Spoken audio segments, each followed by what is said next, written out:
Isang binata ang nakatayo sa harap ng isang malaking ilog na ang magulong tubig ay tila hindi malulutas. Pagod, bigo sa buhay, malungkot siyang naupo sa bangko. Panginoon, bakit hindi mo ako tulungan? Masyadong mabigat ang krus ko. Biglang lumitaw ang isang matandang lalaki na may pagpapahayag ng kapayapaan. Anak, nakikita mo ba ang iyong krus? Iyong tulay. Kunin mo at lumakad sa tubig. Nag-alinlangan ang binata, ngunit pinulot ang krus at inilagay ito sa mga alon. Himala, ang krus ay lumutang na parang catwalk. Sa bawat hakbang, nabawasan ang takot at lumago ang pananampalataya. Pagdating niya sa kabilang pampang, lumingon siya.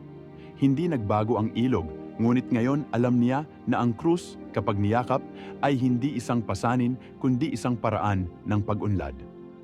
Kung imposible ang landas, bulong ng lalaki, tandaan mo, hindi inaalis ng Diyos ang ilog mula sa iyo, ngunit binibigyan ka ng lakas upang makatawid dito.